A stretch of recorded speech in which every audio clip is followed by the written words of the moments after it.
Hello, everyone, and welcome to my summary of The Great Divorce by C.S. Lewis.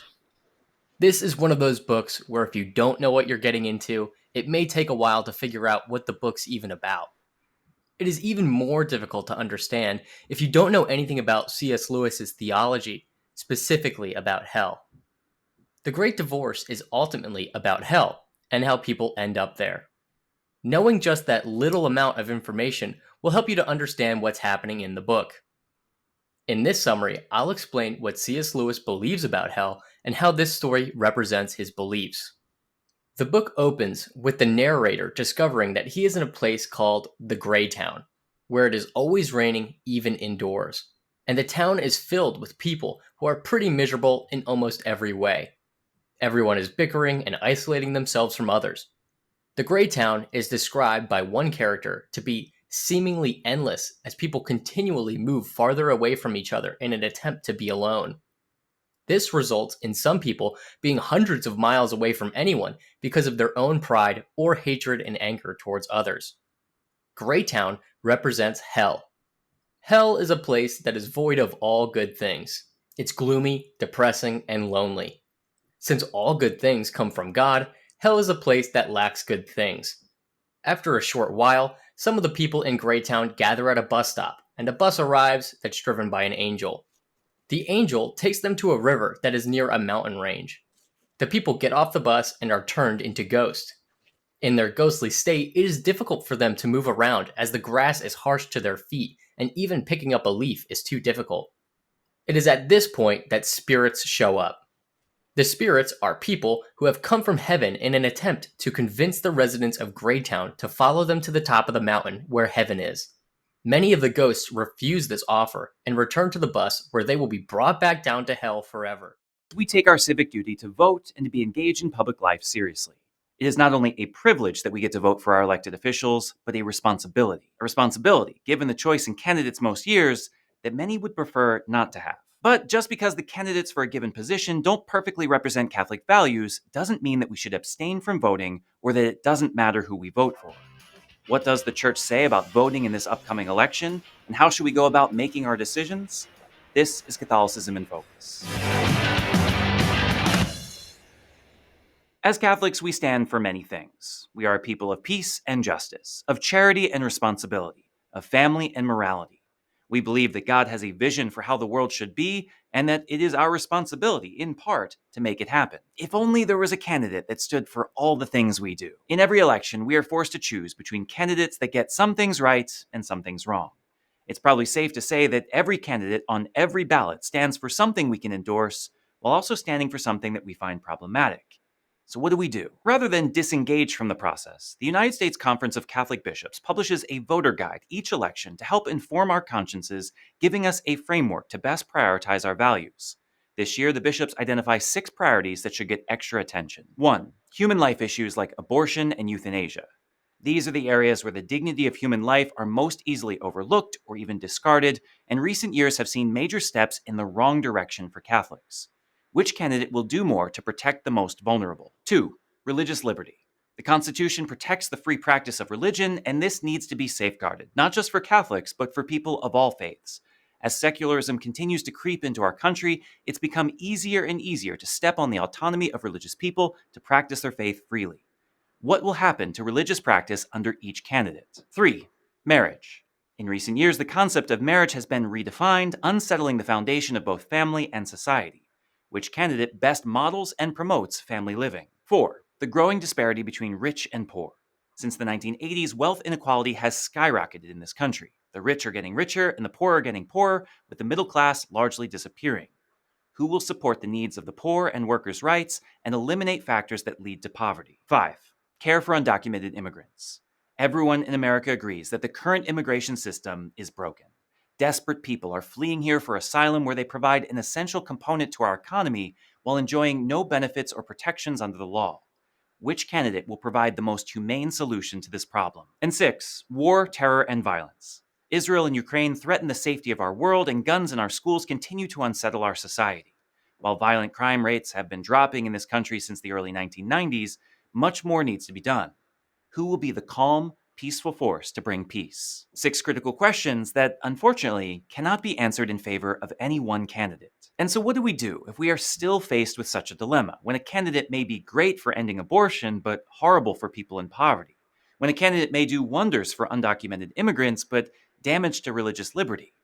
The bishops encourage us to consider 3 overarching principles. First, it is critical that we remember our responsibility to respect the dignity of human life. From the very beginning, we have known that human life is special. In Genesis chapter 1, we read that human beings were created in the image and likeness of God, meaning that every life is marked with indelible worth. Our worth comes not from what we do, but from what God has done in us. Meaning that all humans, no matter the race, religion, nationality, wealth, age, usefulness, or even behavior, are afforded certain rights that must be protected. Every life matters. And since every life matters, there must be an attention given to the second point, the common good. As human beings, we are inherently social creatures, interconnected in society, dependent on each other. The way we act as individuals has an effect on the people around us. When we engage in politics, then, it is not permissible to seek benefits only for ourselves. We must consider how policies affect society as a whole, with particular attention given to the poor and vulnerable, those who are least able to defend themselves. Sometimes we need to make personal sacrifices so that others may flourish. We do this, as the bishops suggest as their third point, because we have a responsibility to form our consciences and participate in the civic life of this nation. This requires a number of considerations, such as the teachings of the Church itself. While our consciences may be deeply personal, they are not subjectively oriented, but must be oriented towards the foundational truths of the divine revelation found in sacred scripture and tradition, and the magisterial teachings handed down from the teaching authorities themselves. These teachings cannot live in a vacuum, but must be exercised, which means understanding the particular issues of our day. It is our responsibility not only to know what problems our world is facing, but to ensure that we are educating ourselves from the most reputable news sources so that we are guided by facts, not manipulation. Our consciences are also formed by participating in society with others, engaging in what the bishops refer to as reasoned, compassionate, loving dialogue, learning from others, and shaping those around us by our values. It is not our goal to defeat our enemies, but to seek a better world together, something that our elected officials can ultimately help us with, which is why our civic duty begins with voting, but doesn't end there. Once someone is elected, regardless of whether we voted for them or support their stances, we have an obligation to remain in contact with them, communicating our values to them so that they will properly represent us. If the squeaky wheel gets the grease, then the Catholic voice must be the one squeaking, which I think takes a bit of the pressure off of voting itself, reminding us that no matter who wins, there will always be work to do. There are no perfect candidates, and there is no problem voting for a candidate with a problematic view in one area if you're voting for them because of their virtuous positions in other areas. Voting for a candidate is not an endorsement of everything they do, but rather a weighing of the pros and cons, recognizing that more work will need to be done no matter who gets elected. As Catholics, we must inform our consciences, vote for whomever we think will provide the greatest overall benefit, and then work like mad to fix their flaws. In the name of the Father, the Son, and the Holy Spirit. So, friends, we know that we're in a pretty fierce campaign for our national offices right now. We're seeing and hearing a lot of name-calling and exaggerations. My goodness, we've witnessed 2 attempted assassinations of one candidate. We are truly living in crazy times. I think we're all ready for this campaign to come to an end. And it will come to an end when we approach the time for us to cast our vote. I want to remind everyone that as Catholic Christians, we understand that it is a moral duty to vote. It's not an option. In fact, as Catholic Christians, we understand that the call to vote is similar in terms of a civic duty as paying our taxes. We are bound morally to vote. In fact, not to vote, to purposely not vote, is actually a sin of omission. We are bound as members of this country to cast our vote. It is a civic duty, not an option, not something nice to do, but a civic duty. We are bound to vote. That is particularly important since we are now told by Pew Research that the majority of Catholics do not vote. And more extensively, we are told by statistics that the majority of Christians do not vote. Does not explain a lot. Sometimes the people receive the leaders they deserve. And if the people are not willing to vote, well, then you're going to get the leader that those who do vote decide upon. So I want to encourage you to make sure that you vote. It's a moral responsibility, a duty. But with that said, we can ask, well, then who do we vote for? Sometimes our friends and our loved ones would tell us who we should vote for. We can say, I should vote for who? That person or this person? But we can't rely on the counsel or the pressure of friends or loved ones. We certainly cannot rely on the national media. It is very important that we look to our consciences. We have to understand when we say look to our conscience, we mean that our conscience, which is the place where we encounter God, is the place where we receive instruction, the place in which God gives us his wisdom. Our conscience doesn't mean I vote for whoever I want. Our conscience is an extension of our ego. The Catechism of the Catholic Church says the conscience is our sanctuary. Again, that's where we encounter God, where he teaches us, corrects us, admonishes us, heals us. So we go to our conscience, and we have to make sure that our conscience is formed on the gospel and the moral tradition that flows from it. So we go to our conscience. We hear the wisdom of God. We discern. We ask what is morally right. But sometimes that becomes difficult, doesn't it? Because when we're dealing with politics, we're not dealing with perfect candidates or perfect political parties. It's a mess. And there is rarely an excellent candidate. Oftentimes we are bound to look at the two, and as our moral tradition would say, to choose the lesser of two evils. And I want to explain that term. That's a term used in moral theology to state of affairs or in situations, or for example, in political situations, when there are two situations, two options, two candidates, neither is particularly desirable or morally excellent, and yet we choose which is the lesser of the two evils. Not that any one person is evil, but simply the positions that they stand, the policies that they advocate are better or worse than their opponent. Or more broadly, if we have two state of affairs, that one situation is better morally than the other. Not that the one that is better is particularly excellent or the more desired, but of the two options presented, it's the one that is the better. We choose the lesser of two evils. This is a moral tradition, a term used in our moral tradition. So the first thing I'd mention is your friend's argument that women should have a right to choose to kill children is nonsense. That would justify killing anybody. You know, God does give us a free will, but that doesn't mean society should allow homicide. And if we have homicide laws to protect the lives of born people, we need to have homicide laws to protect the lives of unborn people. So we shouldn't be killing anybody, born or unborn. That's a specious argument. Your friend is just, her reason is fundamentally flawed on this point. In terms of the issues of immigration and abortion, a standard Catholic moral theology approach would be to distinguish between two issues. The first issue is which is denying an immigrant access to a territory they want to enter versus killing somebody, which is worse. Well, people have a right to life. They don't actually have a right to immigrate. It's being generous of the state to allow immigrants in, and there's a limit to how many immigrants a state can reasonably allow in. That's something Pope Francis himself has acknowledged on 60 Minutes, that, the church's teaching on immigration is not just fling the borders wide open and let everyone in the world come in. So if you're comparing the issue of letting people or denying someone entry into a particular territory versus killing that person, or killing a person. Killing a person is obviously worse. The right to life is an absolute right, and unless you forfeit it by, say, murdering somebody. But the right to life is much more fundamental than a right to migrate, which isn't really a right at all.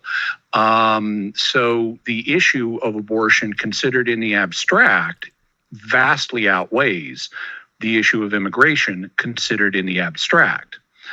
But then there's a second issue that has to be thought through, which is what are the practical effects in the current political environment going to be of voting one way or another? Now, before Roe v. Wade was abolished, in America, we had a fundamental block on the ability to do very much regarding abortion. There was no way that we could make significant progress on abortion. I mean, we could nibble around the edges a little bit, but we couldn't really deal with the issue head on as long as Roe v. Wade was there. Now that Roe v. Wade has fallen, the situation has changed, and and so consequently, the issue has at this point devolved on the individual states. And so now we have a state by state education battle to educate people on the need to have pro-life laws, and a state by state legislative battle to try to improve the legal protections for unborn people. What that means, if you're asking about the presidential race, is the role of the president, at least at the moment, is diminished. And so you have to think a little more hypothetically about, well, what will happen depending on what candidate gets into office on the abortion issue. Will a particular presidential candidate support some form of abortion, or will they try to take it out of the hands of the states by creating a national law or a constitutional amendment or something like that? And you got to think about what impact is the president going to realistically have on abortion going forward, and then factor that in as part of your calculation. And from out of all that, you got to make a decision. One thing I liked about what Pope Francis said, and by the way, he didn't name the candidates, but he said, choose the lesser of two evils. You know, unfortunately, there are no perfect candidates that we can pick. And it was nice to have a reminder from the pontiff that we are not responsible for every bad thing a candidate does. We need to do what we can do, which means using our vote to promote the most good and avoid the most evil. But we shouldn't be holding candidates to if you're not absolutely pristine on Catholic doctrine, I cannot vote for you. That will only allow the forces of evil to win. So make your best determination and vote accordingly. Bishop Thomas John Paprocki of the Diocese of Springfield and Illinois. Bishop, Pope Francis made these remarks on the papal plane. I want to first talk about the beginning part of his quote, the lesser of two evils. This is a concept that's kind of been around for a while. Yes, well, one of the challenges of these interviews, papal interviews on the back of an airplane, is the Pope is fielding questions from a lot of reporters and giving brief answers to issues that are really sometimes rather complicated and require some nuance. So, for example, the reference to the lesser of two evils, I mean, there is church teaching on that. I hope to explain that a little bit more in depth in one of my upcoming columns in Catholic Times. But for now, I would say one of the nuances on that statement is that he seems to be presuming that there are only two choices. And so the lesser of two evils teaching is that when you are in a position where you have no other choices, you've got to do either this or that. They're both not very good or maybe even somewhat bad. You have to choose the lesser of two evils. In this case, it's not necessary to vote for either of those candidates that he referred to, the gentleman or the woman candidate. There is an option, and in our government system, and here in Illinois, we have write-in candidates. And so I know some people are feeling they're having a really hard time choosing between the two candidates and the major political parties. There is an option for people to do a write-in candidate. For example, there's the American Solidarity Party, and it's a very pro-life party. Peter Sonsky and Lauren Donak are running on their ticket, the American Solidarity Party. People can write in those candidates. So people might say, well, you're wasting your vote if you do that. Well, you're voting according to your beliefs, and so it's a way of making a statement if that's what people choose to do. So I just want to point that out, that in this case, we're not necessarily locked into two options. There is a third option of doing a write-in candidate. Now I want to talk more about his quote on that papal plane, especially when he talked about migrants and abortion. Now, while it was used in the same quote, the church has a long-standing history. They are not morally equivalent issues, correct? No, they're not morally equivalent. They're both moral issues. The church has a long-standing teaching of being favorable to migrants, of trying to help the migrant, using the example of the Holy Family themselves. Jesus, Mary, and Joseph were refugees, in a sense, from persecution in the Holy Land. They would go to Egypt and then eventually came back to their homeland. So that's why we have a disposition, even in the Old Testament, talking about being mindful of widows and orphans and the aliens among you, the migrants. On the other hand, it's not equivalent in the sense that abortion is clearly an intrinsic evil. Anyone catches you on blasphemy, they are to have you taken to the Sanhedrin. There's more. Rabbi Akiva said that anyone who confesses Jesus as the Christ is to be put out of the synagogue. Oh, where did you hear that from? Has it been enforced? Doesn't matter. I will be direct with the Pharisees today. You've gone too far.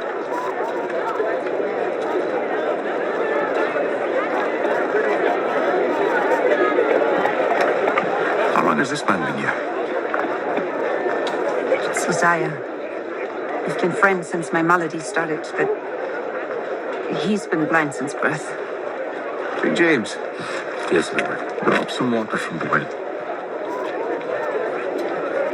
Would you introduce me to your friend? What are you? You can't. I know that look. Why not? It's Shabbat. That'll make this more fun.